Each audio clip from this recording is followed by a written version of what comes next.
Hello everyone, this is Ritu and welcome back to my channel Science Based Learning with Ritu. So, first of all, congratulations those who have selected for state level camp.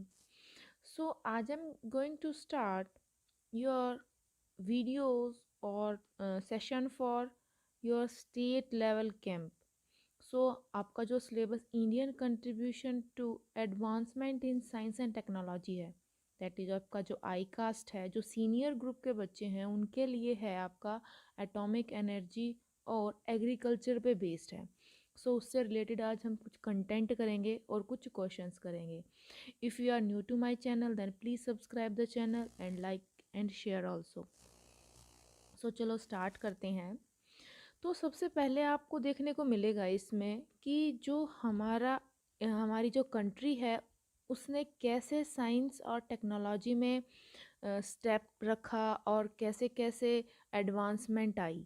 तो सबसे पहले independence के बाद से जो science and technology है received considerable attention and occupied a central position in policy making। उसके बाद जो साइंस एंड टेक्नोलॉजी है बिकम द इनवैल्यूएबल एसेट्स, मतलब बहुत ज़्यादा प्रीसियस रिसोर्स हमारा बन गया था। India was also perhaps ahead several countries. अभी जो इंडिया की जो पोजीशन है वो काफ़ी आगे है, बहुत सारी कंट्रीज से हमारी कंट्री काफ़ी आगे है in terms of science and technology. किस वजह से है? क्योंकि हमने बहुत सारे इंस्टीट्यूशनल फ्रेमवर्क्स बना लिए हैं, बहुत सारे इंस्टीट्यूशंस हमारे पास बन गए हैं। उसके अलावा बहुत सारे साइंटिस्ट्स ने जो बहुत डिवोशन से काम किया है उस वजह से। इसके बाद the growth and scientific institution in first few decades brought into existence a sizeable growth, मतलब बहुत ज़्यादा अच्छी ग्रोथ हमारी कंट्री ने शो की है इन साइंस एंड टेक्नोलॉजी। इसके साथ साथ हमारे पास बहुत सारे सेंट्रल गवर्नमेंट इनिशिएटिव्स हैं, जैसे कि आपका CSIR है, डिपार्टमेंट ऑफ स्पेस है, डिपार्टमेंट ऑफ एटॉमिक एनर्जी है, department of science and technology है, डिपार्टमेंट ऑफ ओशियन डेवलपमेंट है, एग्रीकल्चर है, जिन्होंने हमारी कंट्री को काफ़ी हेल्प किया है, प्रोग्रेस में काफ़ी हेल्प की है। तो इतने जितने भी आपके डिपार्टमेंट्स हैं, इनिशिएटिव्स गवर्नमेंट की, जो आपकी ये वेरियस इंस्टीट्यूशंस हैं, इनके बारे में आपको आगे देखने को मिलेगा काफ़ी कुछ। सो सब इसके अलावा जो इंडिया है वो स्टिल एक एग्रो बेस्ड इकोनॉमी है, मतलब कि यहाँ पे बहुत ज़्यादा इम्पोर्टेंस दी जाती है एग्रीकल्चर को एंड एग्रीकल्चर इक्विपमेंट्स को। इसके साथ साथ जो कंट्री है, हमारी जो कंट्री है उसके अंदर ओशियन डेवलपमेंट के फील्ड में भी काफ़ी काम देखने को हमें मिला है। सो आप कह सकते हो ओशियन डेवलपमेंट एक ऐसा एरिया है जहाँ पे फ्यूचर में काफ़ी ज़्यादा रिक्वायरमेंट हो सकती है मैन पावर की। The two great institution builders in the post independent India, अभी हमारे बहुत ज़्यादा बड़े ग्रेट इंस्टीट्यूशन बिल्डर्स थे जिनके बारे में हम काफ़ी कुछ पढ़ेंगे आगे। जिनमें से एक का नाम है Shanti Swarup Bhatnagar ji and second is Homi Jehangir Bhabha. Homi Jehangir Bhabha के बारे में आप लोगों ने इंडियन कंट्रीब्यूशन टू साइंस में भी पढ़ा था। थोड़ा मैं आपको शांति स्वरूप भटनागर जी के बारे में बताती हूँ।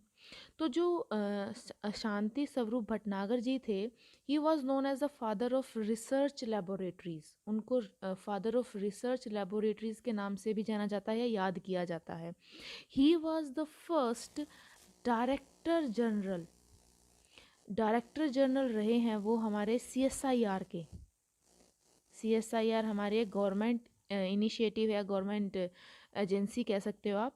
इसके साथ साथ वो हम फर्स्ट चेयरमैन रहे हैं UGC के।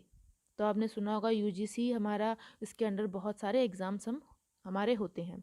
इसके साथ साथ टू ऑनर हिज नेम, उनके नाम को रिस्पेक्ट या लेगेसी को रखने के लिए, बचाने के लिए एक प्राइज़ अवार्ड दिया जाता है उन विनर्स को या फिर उन पर्सन्स को जो कि आपके साइंस एंड टेक्नोलॉजी में एक सिग्निफिकेंट कंट्रीब्यूशन शो करते हैं। इसके साथ साथ न्यूक्लियर ये होमी जहांगीर बाबा जी के बारे में आपको पता है कि वो एक न्यूक्लियर फिजिसिस्ट थे, जिनको इंडियन न्यूक्लियर प्रोग्राम के फादर भी कहा जाता है। सो इसके साथ साथ हम होमी जहांगीर बाबा के ने बहुत सारे काम किए हैं। जो एटॉमिक एनर्जी है उसके अंदर जो रिसर्च है, जो हमारी एटॉमिक एनर्जी डेवलपमेंट है, वो इन्होंने ही स्टार्ट की थी। तो उसके बारे में हम इस सेशन में डिस्कस करेंगे। So doctor Homi Bhabha set up an economic study wing in DAE, that is department of atomic energy, in 1955 with nuclear power in mind and has paid off. DAE has given rise to the nuclear power program. So उन्होंने जो energy atomic energy का जो department उन्होंने बनाया था, तो उसमें उन्होंने बहुत सारे न्यूक्लियर पावर प्रोग्राम बनाए और उन्होंने कुछ ऐसे टास्क किए जिनके बारे में कभी किसी ने सोचा नहीं था। Task of designing, building and operating nuclear power plants. तो क्या क्या टास्क थे वो? हमारे जो न्यूक्लियर पावर प्लांट्स हैं उनको कैसे डिज़ाइन किया जाए, कैसे उनके अंदर ऑपरेशंस हो, उनकी बिल्डिंग। तो ये सारे काम हमारे होमी जहांगीर बाबा डॉक्टर होमी जहांगीर बाबा ने किए थे। Further technology for heavy water production has had to be developed. इसके साथ साथ हैवी वाटर प्रोडक्शन जो टेक्नोलॉजी है उसकी भी डेवलपमेंट हुई। अभी आप पढ़ेंगे कि हैवी वाटर प्रोडक्शन टेक्नोलॉजी क्या है, तो वो आप आगे देखेंगे। The multi dimensional nuclear program has an impact on some agricultural products. So जो हमारा मल्टी डायमेंशनल न्यूक्लियर प्रोग्राम था उसका काफ़ी असर था बहुत सारे एग्रीकल्चरल प्रोडक्ट्स पे भी। कैसे? तो हमारे बहुत सारे जो एग्रीकल्चर प्रोडक्ट्स हैं उनके अंदर म्यूटेशन की गई, उनकी जो वैरायटीज़ हैं उनके अंदर हाइब्रिडाइजेशन की गई, जिसकी वजह से उनकी यील्ड को इंक्रीज़ कर दिया गया। सो एग्जाम्पल एक गिवन है। Example 90% of all the urad grown in Maharashtra and 11% of breeder groundnut seeds used in country are based on Trombe mutant. So Trombe mutant के बारे में आगे मैं आपको बताऊंगी कि हमारा बार्क है ट्रोम्बे, मुंबई में महाराष्ट्र में एक एनर्जी इंस्टीट्यूट है, that is atomic energy institute है। सो उसके अंदर बहुत सारे चीज़ें की जाती हैं।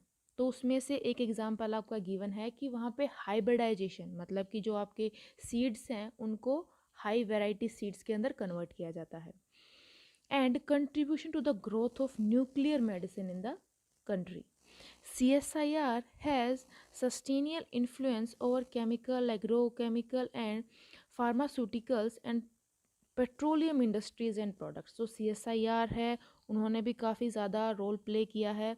इसके अलावा 25% जो भी केमिकल पेस्टिसाइड्स हमारी कंट्री में यूज़ होते हैं वो सभी CSIR टेक्नोलॉजी पे बेस्ड है। अब हम स्टार्ट करते हैं कि इंडिया का कंट्रीब्यूशन क्या रहा है एटॉमिक एनर्जी में टिल 1980। हम सिर्फ 1980 तक की बात करेंगे। India envisages a three-stage atomic energy program based on optimum utilization of indigenous limited uranium and abundant thorium resources. सो जो इंडिया के अंदर एटॉमिक एनर्जी प्रोग्राम बनाया गया उसके अंदर आपका यूरेनियम और जो थोरियम है उसको यूज़ किया गया एज अ फ्यूल। तो जो हमारा एटॉमिक एनर्जी प्रोग्राम था वो सबसे पहले फॉर्मुलेट किया डॉक्टर होमी बाबा ने इन 1950s।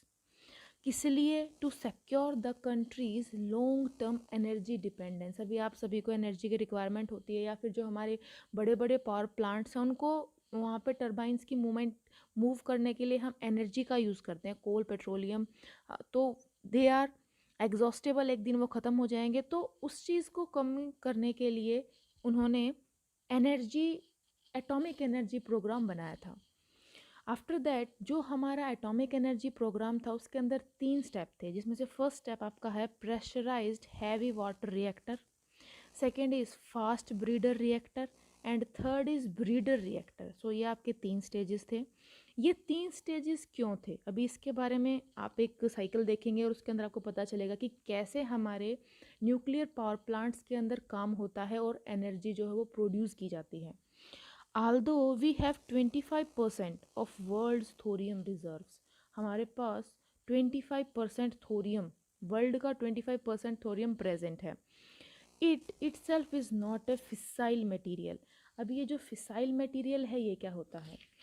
फिसाइल मटेरियल एक ऐसा मटेरियल है which is capable of sustaining a nuclear fission chain reaction with neutrons of thermal energy, या फिर एक सिंपल लैंग्वेज में आप बोलें, न्यूक्लियर फिजिक्स के according any species of atomic nucleus that can undergo the fusion reaction, जिसके अंदर fusion reaction हो सके, उस तरह की एटॉमिक न्यूक्लियस की स्पीसीज को हम फिसाइल मटेरियल कहते हैं। एग्जाम्पल आपका है, इसका एग्जाम्पल अगर मैं आपको दूं, यूरेनियम 235, प्लूटोनियम 239, तो ये आपके दो एग्जाम्पल हैं। इसके अलावा और भी बहुत सारे एग्जाम्पल हैं। It needs to undergo transmutation to uranium 233 in a in a reactor fueled by both fissile materials. So जो आपका जो न्यूक्लियर साइकिल है, तो उसके अंदर देखेंगे आप कैसे आपके फिसाइल मटेरियल को यूज़ किया जाता है। देखो, the sequential 3 stage programme is based on fuel cycle where the spent fuel of one stage is reprocessed to produce full fuel for next stage। 3 stages मैंने आपको बताई। जो फर्स्ट स्टेज है उसके अंदर प्रेशराइज्ड हैवी वाटर रिएक्टर, मतलब कि क्या क्या एज अ फ्यूल यूज़ किया जाता है, uranium plus deuterium oxide that is D2O, इसको हम D2O या फिर हैवी वाटर भी बोलते हैं। सो प्रेशराइज्ड हैवी वाटर रिएक्टर के अंदर यूरेनियम और ड्यूटेरियम ऑक्साइड का यूज़ किया जाता है और उससे हमें प्लूटोनियम मिलता है। अभी सेकेंड स्टेज पे फास्ट ब्रीडर रिएक्टर के अंदर प्लूटोनियम और यूरेनियम मिक्स्ड ऑक्साइड को एज अ फ्यूल यूज़ किया जाता है, जिसकी वजह से हमें यूरेनियम 233 मिलता है। अभी जो लास्ट स्टेज है दैट इज़ ब्रीडर रिएक्टर, उसके अंदर थोरियम और यूरेनियम 233 का यूज़ किया जाता है, जिससे हमें बहुत सारी यूज़फुल एनर्जी मिलती है। सो ये 3 स्टेप जो हैं these are carried out in a nuclear fuel cycle, जिससे हमें बहुत सारी एनर्जी जो है मिलती है। सो इसी वजह से ये साइकिल इतनी लंबी है, क्योंकि इसके अंदर एक जो सिंगल आपका प्रोडक्ट है उसको डायरेक्टली यूज़ नहीं किया जा सकता। इसके अंदर पहले इसको दूसरे प्रोडक्ट के अंदर कन्वर्ट किया जाएगा, फिर उससे दूसरे के अंदर, और फिर उसको उससे हमें एनर्जी प्रोड्यूस कराते हैं या मिलती है।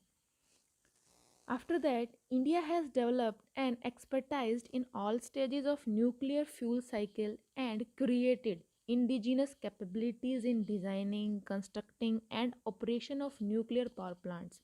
आज के दिन जो इंडिया है उन्होंने बहुत सारी कैपेबिलिटीज़ जो है वो डेवलप कर ली हैं, किस चीज़ में, डिज़ाइन करने में, न्यूक्लियर पावर प्लांट्स को कंस्ट्रक्ट करने में। जो हमने फ्यूल को स्पेंड कर दिया, उस फ्यूल को रीप्रोसेस करने के लिए, मैन्युफैक्चर करने के लिए बहुत सारे सोफिस्टिकेटेड इंस्ट्रूमेंट जो हैं वो हमने बना लिए हैं। दो the country has a rich and very tradition of fundamental research, organize studied in nuclear science began only in 1945। अभी जो इंडिया है उसके अंदर ऑर्गेनाइज स्टडी जो न्यूक्लियर साइंस में थी वो 1945 में शुरू हुई। That began in 1945। कब? जब हमारा Tata institute of fundamental research जो है उसको सेट किया गया। तो हमारा जो Tata institute of fundamental research है दैट वाज एस्टेब्लिश्ड इन 1945, ये भी आपको याद रखना है। इसके साथ साथ जो न्यूक्लियर साइंस की जो स्टडी है वो भी हमारी कंट्री में 1945 में स्टार्ट हुई थी। After that in 1954, a major part of the work on atomic energy was moved to Trombay, where a multidisciplinary center for research and development was set up, जिसको हम the atomic energy establishment Trombe बोलते हैं। तो जो हमारा atomic energy development है, sorry establishment है, ये होमी जहांगीर बाबा जी ने एस्टेब्लिश किया था। ठीक है, तो जो भी हमारा वर्क होता था एटॉमिक एनर्जी से रिलेटेड, उसको कहाँ पे ट्रांसफ़र कर दिया गया, हमारे एटॉमिक एनर्जी एस्टेब्लिशमेंट ट्रॉम्बे में इन 1967। तो ये जो आपका एटॉमिक एनर्जी एस्टेब्लिशमेंट कब हुई थी, 1954 में। ये इसका नाम है द एटॉमिक एनर्जी एस्टेब्लिशमेंट। सो इसको सेटअप कब किया गया था, 1954 में। इसके बाद जो हमारा एटॉमिक एनर्जी एस्टेब्लिशमेंट है, इसके नाम को चेंज कर दिया गया। कौन से ईयर में, 1967 में। कि क्या नाम रख दिया गया, Bhabha atomic research centre, BARC, in the memory of its founder. तो इसके फाउंडर कौन थे, होमी जहांगीर भाभा। तो इसी वजह से जो एटॉमिक एनर्जी एस्टेब्लिशमेंट है that was renamed as Bhabha atomic research centre. आगे है आपका the prime objective of energy atomic energy programme. अभी हमारी एटॉमिक एनर्जी प्रोग्राम तो बना लिया, अभी उसके पीछे कोई ना कोई तो ऑब्जेक्टिव होगा। तो उस ऑब्जेक्टिव को डिफाइन किया था एटॉमिक एनर्जी एक्ट ने, जो कि 1945 में एनेक्ट की गई थी, मतलब लागू की गई थी। इसके साथ साथ आपको एक बात और मैं बताती हूँ, अगर आपकी जनरल नॉलेज के लिए, जो एटॉमिक एनर्जी एक्ट है उसको रिप्लेस कर दिया गया नई एक्ट ने, जो कि 1962 में आई थी। ठीक है, जिसके बारे में आपका अभी कोई डिस्कशन नहीं है। तो जो पहले एटॉमिक एनर्जी एक्ट थी, उसने क्या कहा, क्या ऑब्जेक्टिव था, is the development, control and use of atomic energy solely for peaceful purpose. कि जो भी एटॉमिक एनर्जी हम प्रोड्यूस करेंगे, उसका यूज़ हम किसी पीसफुल पर्पस के लिए ही कर सकते हैं, जैसे कि generation of electricity, development of nuclear appliances, applications in research, agriculture, industry, medicine and other areas. After that, thus, India started work on peaceful utilization of energy, nuclear energy at a time when it was essentially very much of a frontier science into which a new developed countries alone has ventured.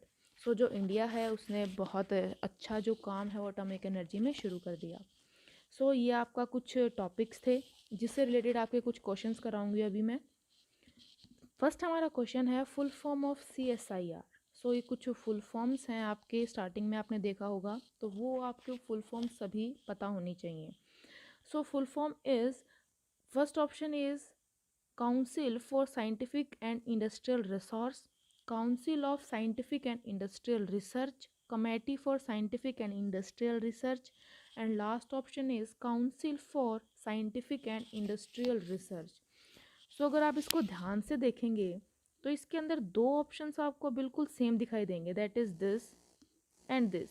सिर्फ इनके अंदर एक difference है, of का and for का। आपको याद रखना है कि जो CSIR है उसकी फुल फॉर्म है council for scientific and industrial research. Next question is India is still a largely dash economy. जो इंडिया है वो कैसी इकोनॉमी है, that is agro based, that is agricultural based economy. Next question, the two great institution builders in post independent India are, तो कौन कौन थे, मैंने आपको नाम बताया था, that is Shanti Swarup Bhatnagar and Homi Jahangir Baba. both option A and B are correct. Next question is Dr. Homi Bhabha set up an economic study wing in DAE in which year? जो हमारा DAE था, डिपार्टमेंट ऑफ एटॉमिक एनर्जी थी, उसके अंदर होमी जहांगीर बाबा ने एक economic study wing को setup किया था। कौन से ईयर में? ऑप्शन जो है आपके 1995, 1955, 1947, 1969 और 1954। जो विंग थी that was set up in 1955। Next question is India has around dash percent of world's thorium reserves. India के पास कितने परसेंट थोरियम रिजर्व्स हैं वर्ल्ड के? That is 25%। C option 25%। Next question is heavy water is also called as. जो मैंने आपको अभी explain करते हुए बताया था, किसको हैवी वाटर बोला जाता है, दैट इज ड्यूटेरियम ऑक्साइड या फिर D2O, आप इसको लिख सकते हैं। Next question is choose the correct sequence of stages of nuclear fuel cycle. So जो आपकी न्यूक्लियर फ्यूल साइकिल थी उनकी सीक्वेंस क्या थी। सबसे पहले हमने पढ़ा था उसके अंदर प्रेशराइज्ड हैवी वाटर रिएक्टर था, after that fast breeder reactor था, and last is breeder reactor. Next question is uranium and dash are used as fuel in pressurised heavy water reactor. मैंने आपको ये बताया था कि जो प्रेशराइज्ड हैवी वाटर रिएक्टर है उसके अंदर क्या क्या फ्यूल यूज़ किए जाते हैं, that is uranium, and second is heavy water. Heavy water को और हम क्या बोलते हैं, deuterium oxide. Next question is, इसके साथ साथ आपको ये भी पता होना चाहिए कि जो हमारा प्रेशराइज्ड हैवी वाटर रिएक्टर है उससे हमें प्रोडक्ट क्या मिलता है, एनर्जी के साथ साथ हमें प्लूटोनियम भी मिलता है। नेक्स्ट क्वेश्चन है हमारा, plutonium and uranium mixed oxide are used as fuel to produce uranium 233 in which reactor.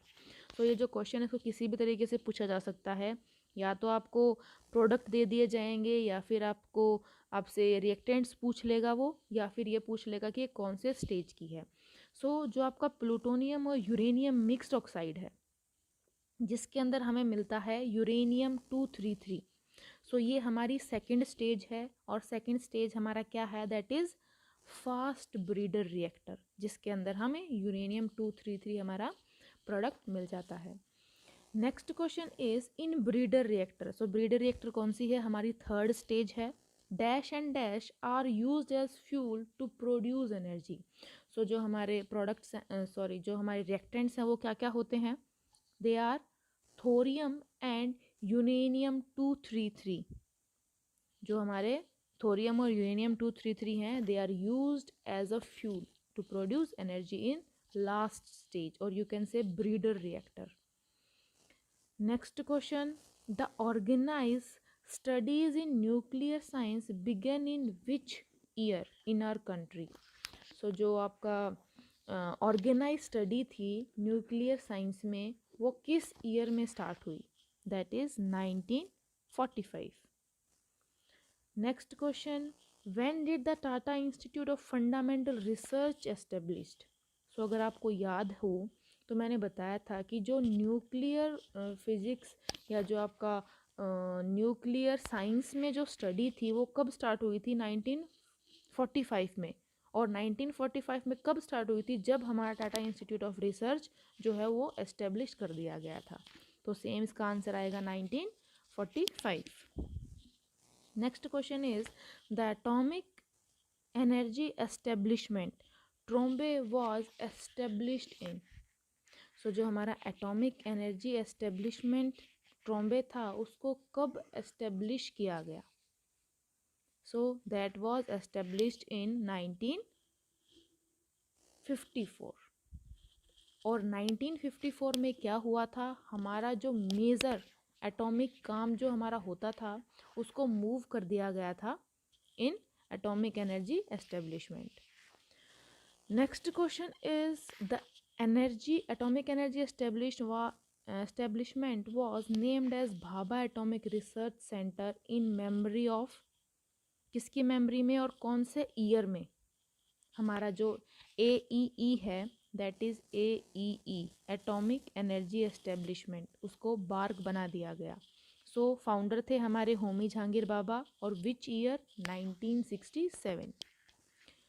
Next question, in which year major part of the work on atomic energy was moved to Trombay, where a multidisciplinary center for research and development was set up. कौन से year में, that is 1954 में। Next and last question है, when did first atomic energy act enacted। जो हमारी first atomic energy act थी वो कब आई थी, दैट इज़ इन 1948। ये आपके कुछ क्वेश्चंस थे और ये आपके कुछ टॉपिक्स थे। अगर आपको वीडियो अच्छी लगे तो please like the video and subscribe also for more videos. Stay connected and stay tunes. आपको जो PDF है वो टेलीग्राम चैनल पे मिल जाएगी और जो उसका लिंक है वो डिस्क्रिप्शन पे मैंने डाल दिया है, तो आप वहाँ से देख सकते हैं। Thank you for watching.